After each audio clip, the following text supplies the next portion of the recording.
Maharashtra. This will be in single phase. Date of poll in Maharashtra would be 20th 11. Jharkhand would be in two phases.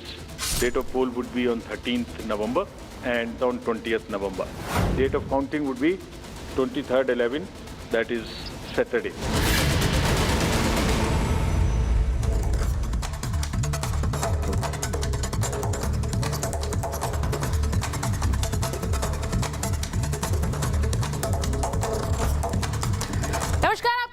Sujata Kukreti, आप देख रहे हैं अपना favourite show Mahabharat. और महाभारत में आज बात होगी चुनावी शंखनाद की। जी हां, विधानसभा चुनावों के ऐलान हो गया है। महाराष्ट्र और झारखंड में चुनावों का ऐलान हो गया है। इस बार जो चुनाव होने हैं उसमें बदले हुए समीकरण होंगे। सबसे पहले बात महाराष्ट्र की, क्योंकि महाराष्ट्र में इस बार चेहरे तो पुराने हैं लेकिन दल नए हैं, क्योंकि चुनावी समीकरण पूरी तरह से बदल गया है। और इस बदले हुए चुनावी समीकरण में महाराष्ट्र की जनता किसे वोट देती है? एकनाथ शिंदे रिपीट होंगे या फिर उद्धव ठाकरे पर दांव लगाएगी महाराष्ट्र की जनता? बाला साहेब ठाकरे की विरासत किसके हाथ होगी? इस बार महाराष्ट्र का विधानसभा बहुत इंटरेस्टिंग होने वाला है। उसकी तारीखों का ऐलान हो गया है। 20 नवंबर को एक चरण में पूरे राज्य में वोटिंग होने वाली है। वहीं दूसरी तरफ झारखंड में कैसे समीकरण बदले हैं?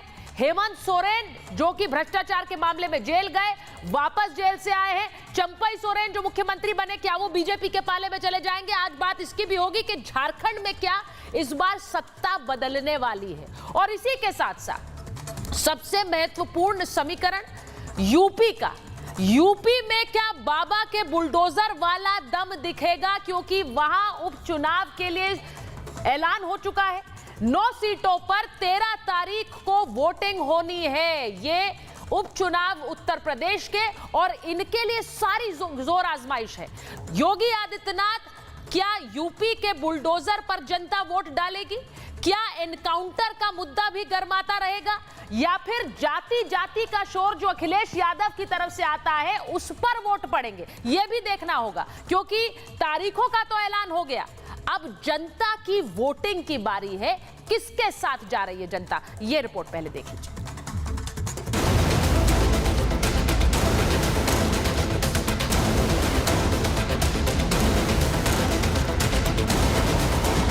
महाराष्ट्र का चुनावी शंखनाद, झारखंड में भी बजा चुनावी बिगुल। योगी वर्सेस अखिलेश, तारीख तय। हरियाणा में ऐतिहासिक जीत के बाद बीजेपी उत्साहित है। हरियाणा और जम्मू कश्मीर के बाद अब महाराष्ट्र, झारखंड और यूपी में होने वाले चुनावों पर सबकी नजरें टिकी हैं।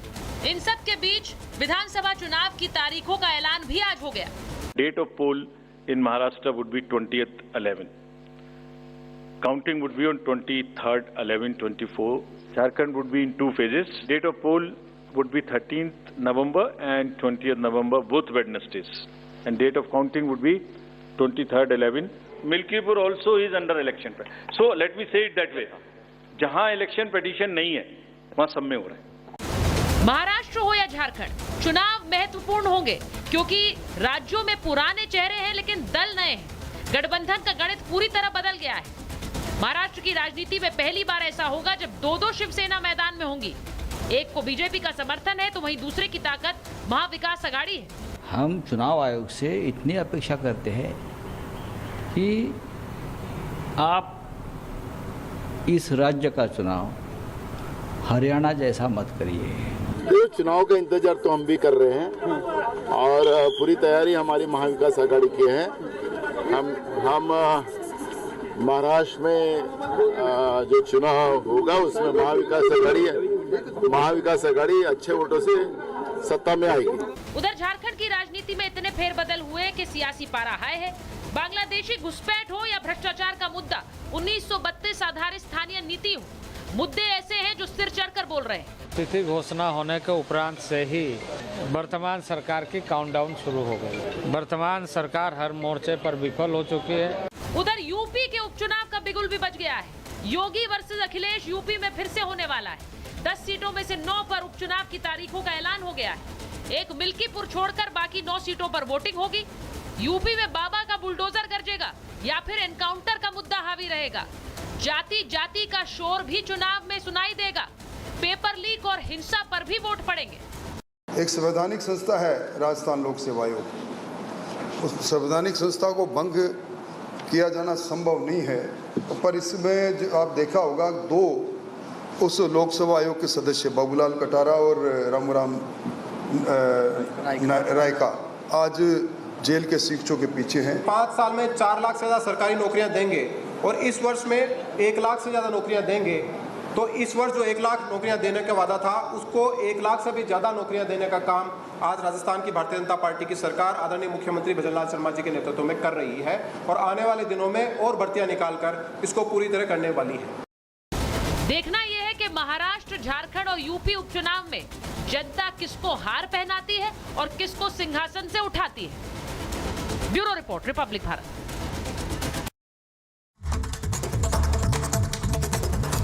और मैं महाराष्ट्र, झारखंड और यूपी के उपचुनाव पर बात करूं उससे पहले आपको बताती हूं 2019 की तस्वीर कैसी थी महाराष्ट्र की विधानसभा की, क्योंकि तब से बहुत कुछ बदल गया है। मैं सबसे पहले आपको बताती हूं कि बीजेपी के पास 2019 में, और ये तब था जब ना शिवसेना बटी थी ना एनसीपी बटी थी, बीजेपी के पास 105 सीटें आई थी, शिवसेना के पास 56 सीटें आई थी, गठबंधन था। कांग्रेस के पास 44, एनसीपी यानी कि शरद पवार की पार्टी के पास 54 सीटें थी, अन्य के पास 29 सीटें थी। ये महाराष्ट्र की सीट शेयर आप देख रहे हैं 2019 का। उसके बाद समीकरण बदल गए। वोट शेयर देख लीजिए, बीजेपी के पास 25% के करीब, शिवसेना के पास 16%, कांग्रेस के पास 15%, एनसीपी के पास तकरीबन 16% वोट शेयर है और अन्य के पास 25%।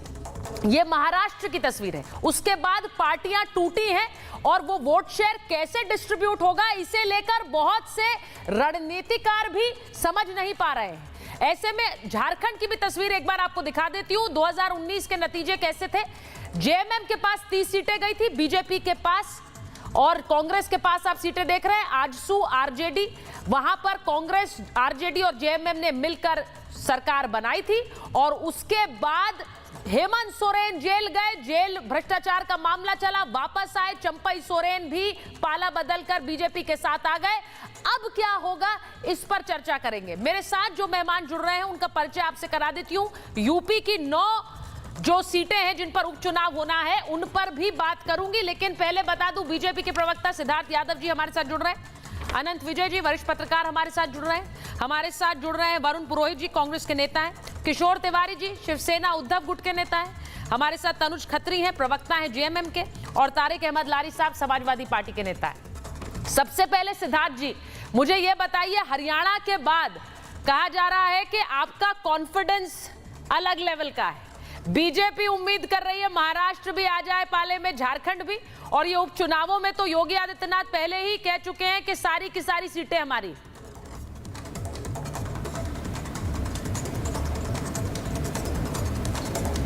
सिद्धार्थ जी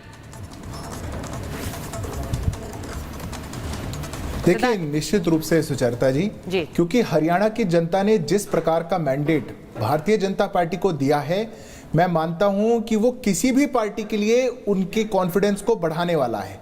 मेरी आवाज आ रही है? जी जी जी बोलिए प्लीज। आ रही है।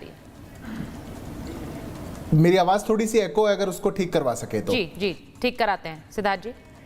भी नहीं चल सकती, और अगर लोगों के बीच में जाकर के झूठ, प्रपंच, षड्यंत्र से अगर उनके वोटों को हासिल करने के लिए किसी भी प्रकार का प्रयास किया जाएगा, तो फिर प्रदेश की जनता, देश की जनता अब बाहर का रास्ता ऐसे नेताओं को और ऐसी पॉलिटिकल पार्टियों को दिखाने का काम करेगी। ये हरियाणा के चुनावों का नतीजा बताता है।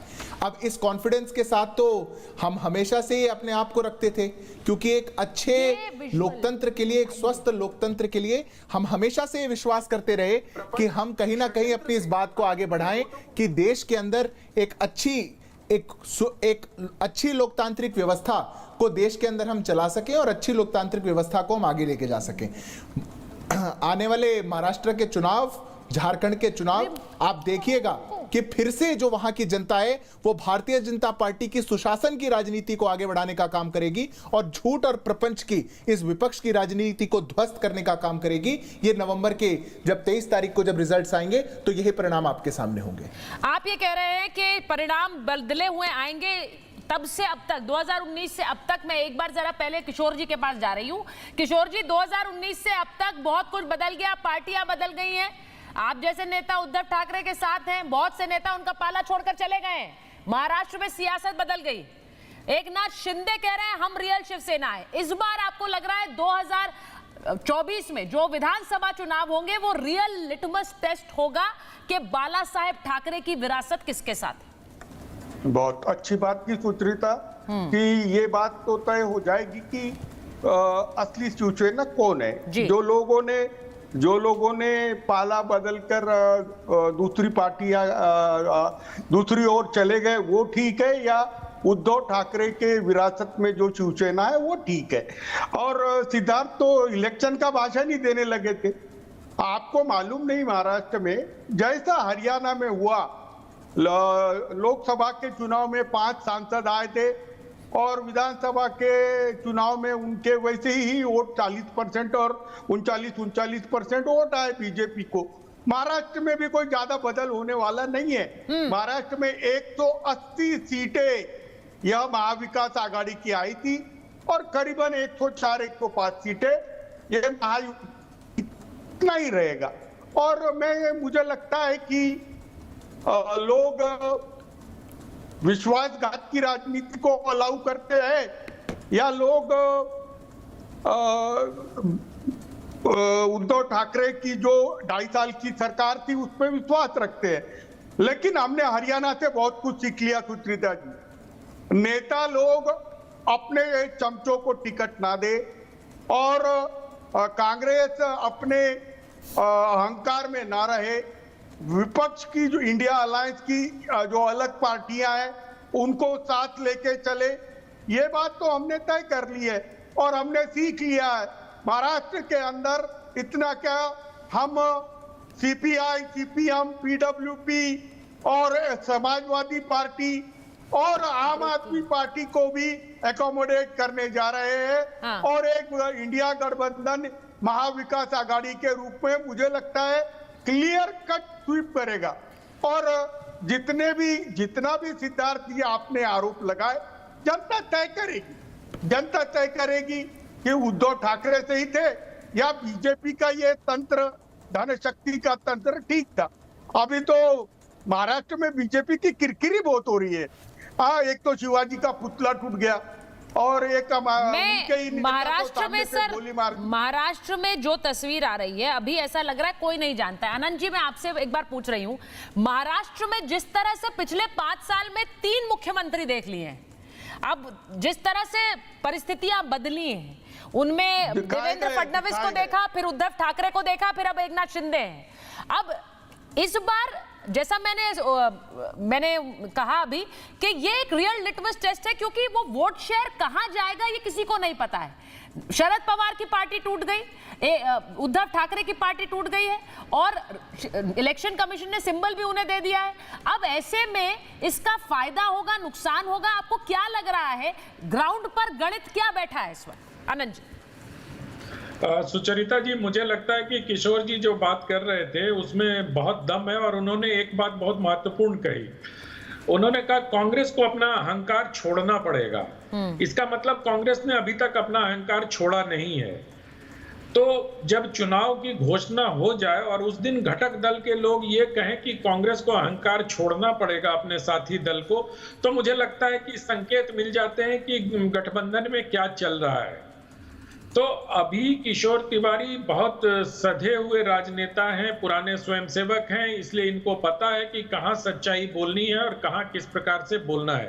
रही बात जो आपने प्रश्न पूछा कि ये भी फैसला हो जाए कि आदरणीय श्रद्धेय बाला साहब ठाकरे का विरासत किनके पास है, इसके साथ साथ ये भी फैसला हो जाएगा इस बार कि बाला साहब ठाकरे ने किस दल को अपना समर्थन दिया था और किस दल ने उनका साथ निभाया और उनके किस वारिस ने वो बाला साहब के समझौते को तोड़कर अलग गए। ये फैसला भी होना है इस बार के चुनाव में। तो मुझे लगता है कि और जिस प्रकार से वोट शेयर है, अभी वो कह रहे थे कि वोट शेयर उतना ही रहने वाला है। किशोर तिवारी की बात से ही मैं सूत्र निकाल रहा हूं। उन्होंने तो अगर बीजेपी को 25-26% वोट शेयर रहते हैं, इंटैक्ट रहता है, तो इसका मतलब ये हुआ कि बीजेपी जो है इस बार भी सिंगल लार्जेस्ट पार्टी महाराष्ट्र में बनने जा रही है। हाँ।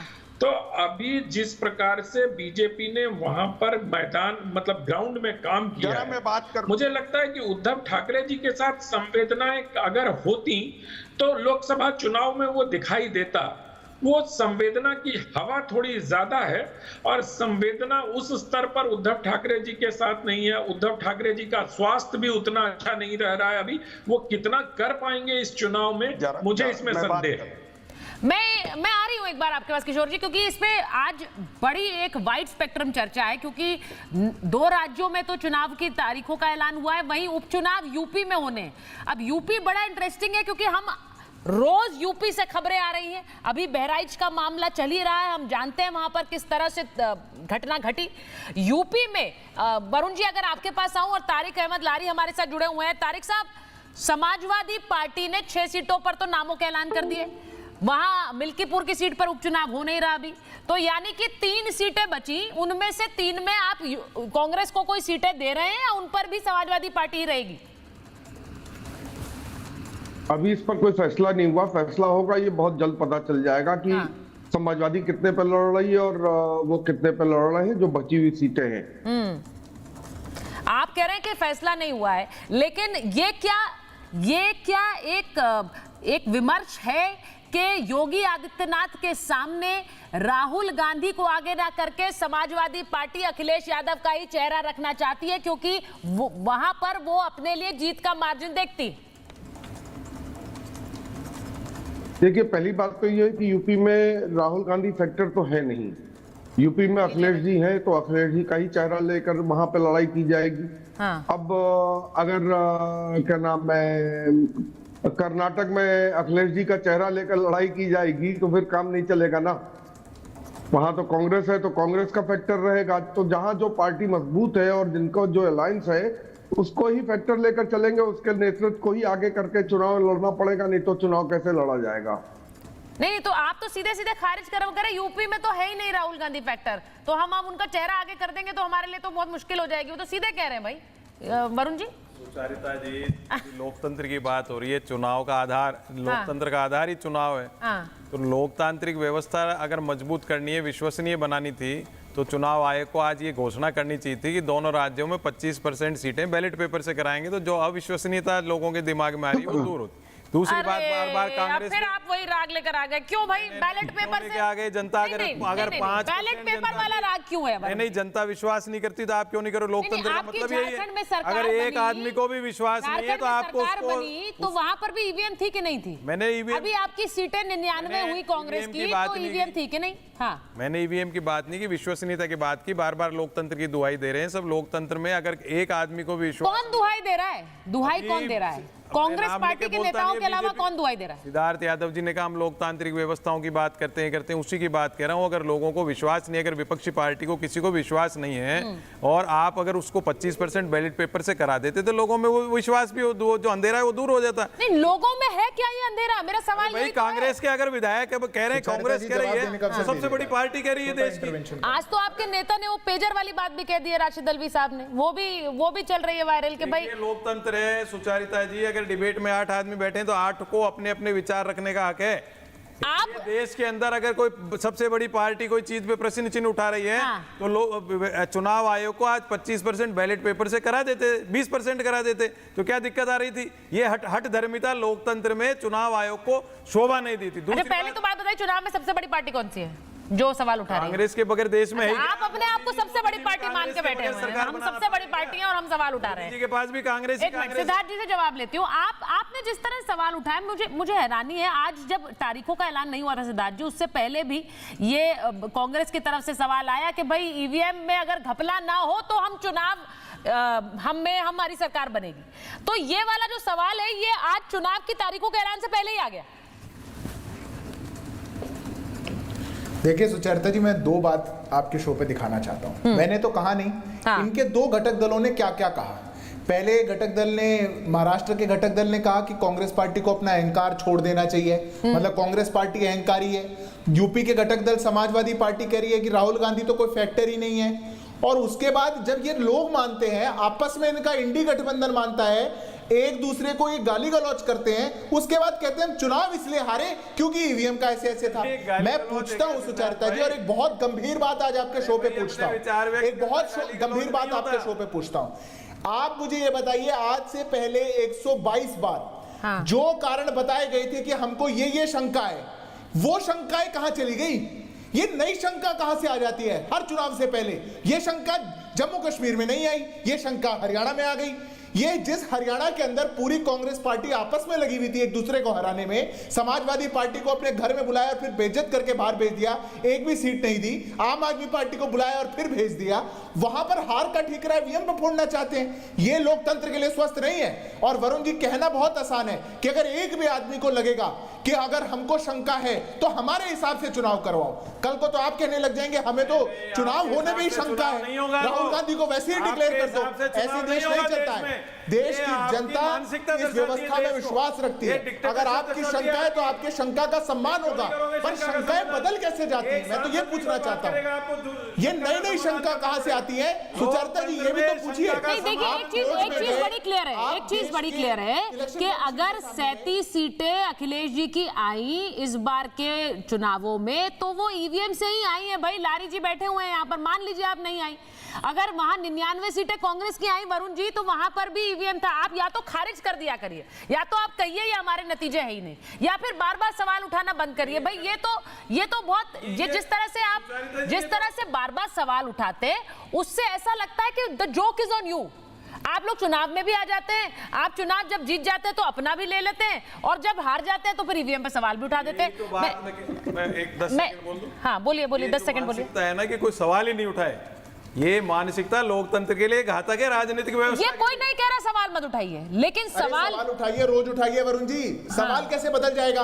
अरे सवाल कैसे पहले सवाल उठाया था उसका क्या प्रॉब्लम थी भाई? बैलेट पेपर से कांग्रेस छोड़, कई लोगों के मन में शंका है। अरे आपको क्या दिक्कत है? के पास जा रही है भाई, क्यों नहीं करा सकते बैलेट पेपर से? बैलेट पेपर से चुनाव क्यों नहीं करा सकते? देखिए, एक बड़ा समाधान हो जाए। एक बहुत पहले, और मैं ईवीएम की लड़ाई में फिर से इसको शुरुआत डिबेट में नहीं करना चाहती, क्योंकि आज तो हम आने वाले विधानसभा के नतीजों पर बात करेंगे कि कौन आ रहा है, किसकी सरकार बन रही है। लेकिन ईवीएम पर तो इलेक्शन कमीशन ने ओपन चैलेंज दिया था, उस समय कोई नहीं गया। पर टीवी डिबेट्स पर हर कोई ईवीएम पर सवाल उठाता और शंकाएं बढ़ रही हैं। अब वही हरियाणा की चुनाव अगर वरुण जी आपकी पार्टी जीत जाती तो ये ईवीएम वाले राग नहीं होता, लेकिन वो जीतती जीतती बाजी आप हार गए, तो अब ईवीएम वाला राग फिर से हो रहा है। एक बार मैं तनुज जी के पास जाऊंगी। तनुज जी, आपको भी कोई शंका है? आप लोगों की पार्टी सरकार बना गई 2019 में कांग्रेस के साथ मिलकर, आरजेडी के साथ मिलकर, लेकिन तब ये वाला राग नहीं था। इस बार क्या उम्मीद कर रहे हैं? चंपई सोरेन आपके साथ छोड़कर पाला बदल चुके। देखिए, कई लोग छोड़ करके, और भारतीय जनता पार्टी जब से माननीय हेमंत सोरेन जी ने 2019 के अंदर में शपथ ली थी मुख्यमंत्री की, तब से सरकार को गिराने की नाकाम कोशिश की, और गिराते गिराते वो खुद इतना गिर गए कि एक आदिवासी मुख्यमंत्री को 5 महीने तक बिना किसी आरोप के जेल में बंद रखा। उसका नतीजा ये हुआ कि लोकसभा में 5 ट्राइबल सीट्स पर करारी हार हुई। प्रधानमंत्री मोदी जी जितने मतों से जीते हैं, उससे ज्यादा मतों से हमारे सांसद जीते। और आज पुनः मुख्यमंत्री जी ने शपथ ली, हेमंत सोरेन जी ने। और सबसे बड़ी और महत्वपूर्ण बात कि झारखंड भाजपा के अंदर में कोई नेता नहीं है। उनसे अगर पूछा जाएगा तो एक चेहरा नहीं है जो सीधे तौर पर हेमंत सोरेन जी के सामने खड़ा हो। और हेमंत सोरेन जी का मुकाबला करने तो छोड़ दीजिए, मुख्यमंत्री का कोई चेहरा नहीं है उनका। वो पहले ही बाजी हार चुके हैं। झारखंड के अंदर में भारतीय जनता पार्टी चुनाव हार चुकी है। अरे चेहरा नहीं है, ये जो चेहरा आपको स्क्रीन पर इस वक्त दिख रहा है, ये चेहरा चुनौती दे सकता है बीजेपी की तरफ से। चंपई सोरेन की बात कर रही हूं मैं, उनका चेहरा नहीं है। ठीक है, मैंने मान लिया आपकी पार्टी के चेहरा थे, लेकिन अब तो उनके साथ है। हाँ, नहीं, कोई चुनौती नहीं दे सकते। नहीं दे सकते। अगर ये भी चेहरा है तो चुनौती नहीं दे सकते हैं। लेकिन उनसे पूछिएगा, जब आपकी बात होगी, अभी नहीं, आने वाले समय में जब नेताओं से बात हो, उनसे पूछिएगा कि कौन है आपका मुख्यमंत्री का चेहरा, तो कहेंगे नरेंद्र मोदी जी। अरे एक मोदी जी को कितना परेशान कीजिएगा नगर निकाय के चुनावों में, छात्र संघों के चुनावों में। भाई सिद्धार्थ जी बता दीजिए, चेहरा आपका है नहीं, एक आपने इंपोर्ट किया उनका चंपई सोरेन, वो ये कह रहे हैं आपके पास चेहरा नहीं है। देखिए सुचरिता जी, हमारा चेहरा तो कमल का फूल है और यही कमल का फूल देश में तीसरी बार अपनी सरकार बना चुका है। यही कमल का फूल एक राज्य के बाद दूसरे राज्य में अपनी सरकारें बनाता जाता है। यही कमल का फूल वो है जो कश्मीर से लेकर के कन्याकुमारी तक और अटक से लेकर के कटक तक, जिस पर देश की जनता भरोसा देती है। और यही कमल का फूल वो है जो इस भारत की तस्वीर और तकदीर को बदलने जा रहा है। इसलिए अहंकार मत रखिए, ये चेहरों का, परिवारों का, इनका अहंकार मत रखिए। कौन करेगा हेमंत सोरेन के परिवार का सामना, कौन करेगा हेमंत सोरेन के आगे, टिकने वाला कोई नहीं है। ये कमल का फूल और झारखंड की जनता टिकेगी। और ये जब जनता आती है तो कुर्सियां बड़ों बड़ों की खाली करवा देती है। इसलिए अपने इस अहंकार को कहीं छोड़ करके आइएगा। ये लोकतंत्र का चुनाव है और भारतीय जनता पार्टी झारखंड के अंदर मजबूती से चुनाव लड़ रही है और मजबूती से अपनी सरकार बनाएगी। परिणाम जब आएंगे तब आप अपने इस चेहरे को देखिएगा और उसको धोइएगा और उस चेहरे को धो करके याद करिएगा कि क्या गलत आपने किया झारखंड के साथ, तब आपके जाकर के परिणाम। देखिए झारखंड पर मैं एक बड़ी खबर बता दूं, झारखंड को लेकर बीजेपी की चुनाव समिति की बैठक होने वाली है। चुनाव समिति की बैठक में प्रधानमंत्री मोदी शामिल होंगे। ये बड़ी खबर आपको बता रही, थोड़ी देर में बैठक शुरू होगी। उम्मीदवारों के नामों पर चर्चा होगी। सीएम हिमंत बिस्वा शर्मा और शिवराज सिंह चौहान बैठक के लिए पहुंचे हैं। तो झारखंड को लेकर जो नाम है उनकी लिस्ट फाइनल होनी है और उसी को लेकर थोड़ी देर में बीजेपी मुख्यालय पर यह बैठक है जिसमें प्रधानमंत्री नरेंद्र मोदी पहुंचेंगे। उन्हीं के नेतृत्व में ये बैठक होने वाली है। तो ये झारखंड के समीकरण। अब कॉन्फिडेंस इस वक्त हाई है। अनंत जी, आपको लग रहा है इस वक्त कॉन्फिडेंस बीजेपी का है? क्योंकि हरियाणा में जो हुआ है उसके बाद बहुत से तो बीजेपी के नेता भी उम्मीद नहीं कर रहे थे, वहां जीत हो गई। और अब उसका जो इम्पैक्ट है, आपको लगता है वो महाराष्ट्र में और झारखंड में? क्योंकि मैं वरिष्ठ पत्रकार से बात कर रही थी, वो ये कह रहे थे कि बहुतों को लगा नहीं, बीजेपी में खुद को नहीं लग रहा था, लेकिन ये समीकरण ऐसा बदला है कि इससे महाराष्ट्र में इन्हें बूस्ट मिलने वाला है। ऐसा है क्या? मुझे लगता है कि भारतीय जनता पार्टी ने जो गलती लोकसभा चुनाव के समय की थी, संगठन और नेता का जो एक डिस्कनेक्ट था, उसको हरियाणा चुनाव में इन्होंने ठीक कर लिया और अब उसी फॉर्मूले पर वो वहां भी चलेंगे। जिस प्रकार से संघ के लोगों ने लग के हरियाणा में काम किया, उसी प्रकार से महाराष्ट्र और खासतौर पे झारखंड में संघ और संघ के जो समविचारी संगठन है उनका बहुत काम है। तो मुझे लगता है कि संगठन और सरकार का चेहरा दोनों मिलकर काम करेंगे और ये फॉर्मूला इनका हरियाणा में काम आया था। जिस प्रकार से लोकसभा चुनाव के दौरान नड्डा जी के एक बयान से थोड़ा भ्रम फैला था, वो सारी चीजों को दूर करते हुए मुझे लगता है, और जो नैरेटिव एक पक्ष में बन गया था 99 सीट जीतने के बाद, उस नैरेटिव पर भी हरियाणा के परिणाम ने ब्रेक लगाया है। और इसी नैरेटिव के आधार पर बीजेपी का टेम्पो इस वक्त बहुत हाई है और हमें ये नहीं बोलना चाहिए कि दो बहुत बड़े जो संगठक हैं वो महाराष्ट्र के चुनाव में और झारखंड के चुनाव में लगे हैं। एक भूपेंद्र यादव महाराष्ट्र में बहुत साइलेंटली पिछले 2 महीने से काम कर रहे हैं, लोगों को पता भी नहीं है। और इधर हिमंत बिस्वा शर्मा और शिवराज सिंह चौहान की टीम यहाँ काम कर रही है और साथ ही साथ लक्ष्मीकांत वाजपेयी भी झारखंड में काम कर रहे हैं, जो जमीनी स्तर पर कार्यकर्ताओं को जोड़ने के काम में लगे हैं। तो आप जो बात कह रहे हैं कि संगठन स्तर पर काम हो रहा है, मैं एक बार उत्तर प्रदेश की तस्वीर देखना चाह रही हूं क्योंकि यूपी में पिछले कुछ समय से इतने मुद्दे रहे और वो बहुत इंटरेस्टिंग होगा क्योंकि जिस तरह से 37 सीटें लेकर समाजवादी पार्टी लोकसभा में आई, उसके बाद कह दिया है और अखिलेश यादव ने क्लियर कर दिया है कि भाई द वॉर इज ऑन, यानी कि ये युद्ध अभी बाकी है और उसमें हम जीत कर दिखाएंगे। वो 37 को इसमें 80 में बदलना चाहते हैं और यूपी उपचुनावों के लिए वो 10 में से 10 की बात कर रहे थे, अब तो 9 सीटों पर चुनाव हो रहा है। लेकिन यूपी में सिद्धार्थ जी आपसे पूछ रही हूं, जाति का शोर भी रहा है, आप जानते हैं, बुलडोजर का मुद्दा भी रहा है, एनकाउंटर का भी मुद्दा रहा है। ये सब जिन पर योगी आदित्यनाथ एक तरह से इन एक्शन दिखे, उन सब पर अखिलेश यादव ने हमला भी किया है। आपको लगता है इसका फायदा नुकसान? सिद्धार्थ जी देखिए सुचरिता जी, अखिलेश यादव क्यों हमला करते हैं ये तो उत्तर प्रदेश की जनता जानती है।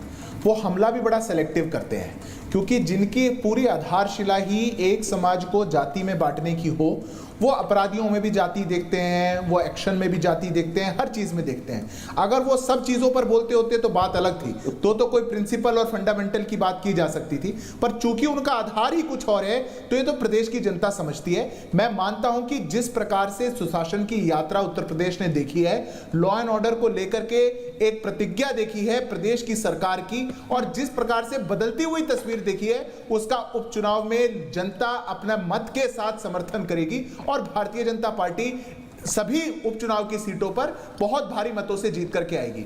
ये जो राग हरियाणा में फेल हुआ सुचारिता जी, ये जो विभाजन करने की नीति हरियाणा में फेल हुई, ये उत्तर प्रदेश में भी लंबी नहीं चलने वाली। हरियाणा और उत्तर प्रदेश बड़े पास के राज्य हैं, मिजाज भी लगभग बराबर सा है। ये मिजाज तो अब इनको उत्तर प्रदेश की जनता भी इस उपचुनाव में दिखा, यानी कि लारी जी वो कह रहे हैं जो बटेंगे तो कटेंगे वाली लाइन है वो हिट हो गई है। अब हरियाणा में उन्होंने बार बार ये संदेश दिया और वहां पर जाति जाति का शोर नहीं पहुंचा, तो जाट नॉन जाट एक हुए। तो यहाँ यूपी में भी जो जाति जाति वाली बात कहते जा रहे हैं अखिलेश जी, वो हिट नहीं होने वाली है, वो ये कह रहे हैं। मैडम एक चीज आपने देखी है ना कि बिल्ली को ख्वाब में हमेशा छीछड़े नजर आते हैं, वही हाल इनका है। इस समय एक जगह इनको छीछड़ा मिल गया तो ये समझ रहे कि हम हर जगह वही छीछड़ा मिल जाएगा। ऐसा नहीं है, यहाँ का सिस्टम दूसरा है, यहाँ पे मामले दूसरे हैं, यहाँ पे जो लॉ एंड ऑर्डर की सिचुएशन है दूसरी है, यहाँ पे जुल्म और सितम की चीजें दूसरी हैं। यहाँ पे इन्होंने किसी को नहीं बख्शा है, सबको परेशान किया है। व्यापारी परेशान है, चाहे क्या नाम है माइनॉरिटी हो वो परेशान है, चाहे ओबीसीज हो, एससी एसटी हो, सब परेशान है और बहुत अच्छे ढंग से परेशान है। यहाँ पे आप आइए तो आपको रात में वसूली करते हुए पुलिस वाले भी मिल जाएंगे, यहाँ पे आप आइए तो रात में वसूली करते हुए आरटीओ भी मिल जाएगा। जीएसटी वाले कैसे घुस के परेशान करते हैं, कैसे क्या नाम है व्यापारी का हार्ट फेल तक हो जाता है। आप आइए, आकर एक बार देखिए, हाथ कंगन को आरसी क्या, पढ़े लिखे को फारसी क्या। सिद्धार्थ जी भी यही है, हम भी यही है, जहां तक मुझे उम्मीद है। ये कब से हो रहा है? जहां तक मुझे उम्मीद है कुछ दिनों में रिजल्ट, जहां तक मुझे उम्मीद है कुछ दिनों में रिजल्ट आएगा तो हम लोग बैठकर फिर से एक बार बात कर लेंगे। नहीं, आप ये जो बात कह रहे हैं कि कानून व्यवस्था बदहाल है और वहां वसूली हर जगह हो रही है, कब से हो रहा है? मेरा सवाल ये था। मैडम इस चीज की बढ़ोतरी बहुत समय से हो गई है, 7-8 साल हो गया है। 7-8 साल हो गया, तो 7-8 साल हो गए हैं लारी जी, लेकिन फिर भी बीजेपी को चुन रही है यूपी की जनता। अब वहां योगी आदित्यनाथ फिर से आ गए। मैडम इधर जो ज्यादा वसूली 2-2.5 साल से बहुत, अच्छा 2-2.5 साल से ज्यादा हो गई, और जो परेशानियां हुई हैं वो परेशानियां भी अभी देखने को मिल रही हैं। लारी जी देखिए तो लारी जी अब देखिए, अब आपने बोला 7-8 साल, फिर बीजेपी के रिटर्न की बात हुई तो आपने कहा चलिए 2-2.5 साल से ज्यादा हो गई है। तो अब आप ये मान रहे हैं कि अगले विधानसभा चुनाव में इतनी अति हो जाएगी कि आप लोग आ रहे हैं, समाजवादी पार्टी आ रही है? मैं इनके जुल्म की बात कर रहा हूं कि 7-8 साल से जुल्म चल रहा है, 2.5 साल से जुल्म की इंतहा हो गई। उसका रिजल्ट है कि आप देख लीजिए एमपी के चुनाव में क्या हुआ यूपी में। हाँ। अभी आप देख लीजिए मिल्कीपुर। ठीक है, अब अच्छा ये इम्पोर्टेंट है, ये इम्पोर्टेंट है। एक बार मैं मिल्कीपुर की सीट का चुनाव क्यों नहीं हो रहा है? हाँ। मिल्कीपुर पर चुनाव क्यों नहीं हो रहा है? क्यों नहीं हो रहा बताइए भाई, आप हैं, आप तो पत्रकार हैं, आप बताइए मिल्कीपुर पर चुनाव क्यों नहीं हो रहा? मैं ये जो चीज बोल रहे हैं लारी जी, मैं अनंत जी आपके पास आ रही हूँ। इंपॉर्टेंट ये है, उन्होंने कहा कि ये जो इंतहा हो रही है बकौल लारी जी, उसका नतीजा है कि 37 सीटें समाजवादी पार्टी को लोकसभा में मिली। आपको लग रहा है कि वो जो इम्पैक्ट है, वो जो 43 सीटें मिली है समाजवादी पार्टी को। अच्छा ठीक है 43 मान लीजिए आप, वो जो गठबंधन को मिल गई। अब मुझे ये बताइए कि वो उसका प्रभाव क्या इन उपचुनावों पर पड़ेगा? सुचरिता जी, पहले तो एक भ्रांति इनकी दूर कर दूं। ये कह रहे हैं मिल्कीपुर में चुनाव क्यों नहीं हो रहा है। जो भी विधानसभा क्षेत्र इलेक्शन पिटीशन के अंदर है, उन स्थानों पर चुनाव नहीं हो रहा है। Chief election commissioner Rajeev Kumar ने बहुत स्पेसिफिकली मिल्कीपुर के बारे में ये उत्तर दिया, इसलिए ये भ्रांति न फैलाएं कि मिल्कीपुर फैजाबाद के चुनाव नतीजों से प्रभावित होकर चुनाव आयोग को प्रभावित करके नहीं करवाया जा रहा है। इस तरह के दुष्प्रचार से बचना चाहिए, क्योंकि चुनाव आयोग ने स्पष्ट किया। दूसरी दूसरी बात जो आपने पूछा कि इसका क्या असर इस पर पड़ेगा, मुझे नहीं लगता है, क्योंकि अब हर लेवल पर लोग सतर्क हो गए हैं। भारतीय जनता पार्टी में योगी आदित्यनाथ को भी पता चल गया है कि अब किस तरीके से चुनाव में जो भीतराघात हुए या जिस प्रकार से अफसरों ने कुछ गड़बड़ियां की और जिस प्रकार से संगठन को साथ लेकर उनको चलना है, मुझे लगता है कि संगठन और सरकार इस बार चुनाव में साथ जा रहे थे और साथ जाने के परिणाम मुझे लगता है कि दिखाई देंगे। लोकसभा चुनाव की गलतियों पर गहन मंथन बीजेपी में हुआ। बीजेपी और संघ के लोगों ने मिलकर इस जो भी कठिनाइयां थी उसको दूर किया और लगातार इन दोनों संगठनों के बीच बैठकें हो रही हैं। जो बात आपने तो कही, मुझे नहीं लगता कि इसका असर पड़ेगा। एग्जैक्टली और मैं इसीलिए पूछ रही हूँ। देखिए लारी जी तो गठबंधन धर्म निभा रहे हैं, वो कह रहे हैं हमारी बात जिक्र मत करिए, कांग्रेस की मिलाकर बात करिए। लेकिन मैं वरुण जी आपसे पूछ रही हूँ, उन्होंने ये भी साथ साथ, अब अगर उनकी ये वाली बात माननी है, ये ईवीएम की तरह ना हो जाए, एक बात मानो दूसरी मत मानो, अगर उनकी ये वाली बात माननी है तो ये भी मानिए कि Rahul Gandhi no factor in UP है। अब उनका फैक्टर झारखंड और महाराष्ट्र में कितना चलेगा ये आप बता दीजिए। सुचारिता जी, राहुल गांधी फैक्टर पूरे देश का है। हाँ। भारतीय जनता पार्टी हो सारी डिबेटें और राहुल गांधी पे ही केंद्रित रहती हैं, पूरे देश की डिबेट। आज भारत के विपक्ष के नेता राहुल गांधी है तो उनका असर कैसे नहीं, जिसका राष्ट्रीय स्वरूप होगा वो तो सब जगह ही चलेगा। तो इसलिए ये चर्चा करना बेमानी है। और जहां तक बार बार कांग्रेस अहंकारी, तो अभी अनंत विजय जी ने बिल्कुल स्पष्ट कर दिया कि कितनी अहंकारी भारतीय जनता पार्टी थी कि संघ को भी अलग कर दिया था, अलूफ कर दिया था, इसलिए सीटें कम आई। मोदी की गारंटी, मेरी गारंटी, मोदी की गारंटी कहाँ चली गई? वो कह रहे हैं ये बात आप लारी जी को बताइए। करता है उसमें होता है, हम करता है उसमें अहंकार थोड़ी होता है। तो आज मोदी जी बोले मोदी जी गारंटी जीतेंगे वो सारे चुनाव, बोले मोदी जी, ये तो संघ वापस हो गया। अनंत विजय जी बिल्कुल सही एनालिसिस कर रहे हैं। दो फैक्टर से हरियाणा में एक तो टिकट कांग्रेस के खराब रहे, अहंकार नहीं किया, क्योंकि दूसरी पार्टी थी आम आदमी पार्टी को भी आमंत्रित किया था राहुल गांधी ने, तो अहंकार कांग्रेस में नहीं। अब देखिए जुड़ गया, इससे बीजेपी को फायदा हुआ। अगर वापस मोदी की गारंटी करोगे, मैं करोगे, 240 आई जैसे इनकी 40 पे पहुंचेंगे। कांग्रेस को मजबूत करने की ईवीएम कारण नहीं था ना, सही हुई जो किशोर तिवारी जी डिसाइड करिए वरुण जी, वो टिकटिंग जो है ना, टिकटिंग अगर विपक्ष ने सही करी तो भारतीय जनता पार्टी नहीं, टिकटिंग और चेहरा भी ना, आप ये बोल रहे हैं कि यूपी में राहुल गांधी चेहरा है, लारी साहब खुलकर कह रहे हैं यहाँ पर योगी राहुल गांधी फैक्टर नहीं है। नहीं, राष्ट्रीय चेहरा है, राष्ट्रीय चेहरा है, राज्यों में कोई उनकी वक़्त नहीं है। किसने कर राष्ट्रीय चेहरा है लेकिन राज्यों में कोई उन्हें पूछ नहीं रहा। राहुल गांधी की भारत जोड़ो यात्रा से पूरे देश में सबने देखा है, वक्त कैसे नहीं। अच्छा अब सुनिए मेरी बात। उसी तरह से महाराष्ट्र में उद्धव ठाकरे कह रहे हैं कि भाई चेहरे को अनाउंस करिए आप, हरियाणा जैसा हाल ना हो जाए। तो यहाँ पर किशोर तिवारी बैठे हुए हैं। किशोर जी जरा बताइए कि किसके चेहरे पर वोट पड़ेगा वहां पर? आप लोग कह रहे हैं, उद्धव ठाकरे खुद कह चुके हैं, संजय राउत कई बार कह रहे हैं कि भाई सीएम फेस अनाउंस करिए। पिताजी मैं बताता हूं, जब राष्ट्रीय चुनाव थे तो हमने कहा विपक्ष का चेहरा राहुल गांधी रहेंगे, भारत के आने वाले प्राइम मिनिस्टर राहुल गांधी रहेंगे। उसी प्रकार उत्तर प्रदेश में अखिलेश यादव, झारखंड में हेमंत सोरेन और महाराष्ट्र में उद्धव ठाकरे, यही चेहरा रहना चाहिए। अगर ये जिले जिले के नेता मुख्यमंत्री बनने का सपना देखने लगे तो हरियाणा होने को देर नहीं लगेगी। मैं बता रहा हूँ हरियाणा में क्या हुआ सुचिता जी, ये मैं खुल के बोल रहा हूँ। हाँ, एक तो परिवारवाद ज्यादा नहीं चाहिए, चमचों को ज्यादा टिकट नहीं देनी चाहिए और टिकटें बेचना नहीं। परिवारवाद ज्यादा नहीं चाहिए मतलब क्या? थोड़ा चलेगा, ज्यादा नहीं चाहिए, नमक थोड़ा सा चाहिए, ज्यादा ना हो जाए। चलेगा। अरे भाई मैं बता रहा हूँ, एक मिनट, सिद्धार्थ जी तुम्हारे पार्टी में भी है ना, अभी मैं बता रहा हूँ, हर नेता चाहता है कि उसका बेटा ही बने। हाँ, वो नहीं बने तो बेटा बने, और नहीं तो अपने चमचे बने, या फिर उसके गुट के लोग बने तो सीएम बनने के लिए उसको ग्रुप मिल जाए। भाई किशोर जी, आपने जहां आप वार कर रहे हैं उसी मामले को लेकर तो एकनाथ शिंदे अलग हो गए और पार्टी बना ली उन्होंने कहा हम असली शिवसेना है, क्योंकि उन्होंने कहा परिवारवाद नहीं चाहिए। उन्होंने कहा बाला साहेब ठाकरे की असली विरासत हम हैं, हम उसे आगे लेकर जा रहे हैं। तो देखिए जब हमला वहां करेंगे तो आप पर भी होगा। एक मिनट में बता रहा हूँ सुचिता जी। हाँ, ईडी सीबीआई के पैसे से सब लोग गए। हमने अगर विचारधारा छोड़ी थी तो जनता हमें नकारेगी ना। हाँ। हम सत्ता में जा रहे हैं, सत्ता के राजकारण में जा रहे हैं, चुनाव में जा रहे हैं, लोग अपने विवेक से मतदान करेंगे, लेकिन मैं लपेटा लपेटी करके नहीं बोलूंगा। महाराष्ट्र का चुनाव का नेतृत्व उद्धव ठाकरे के अंदर नहीं रहता है, तो लोगों में मैसेज गलत जाएगा।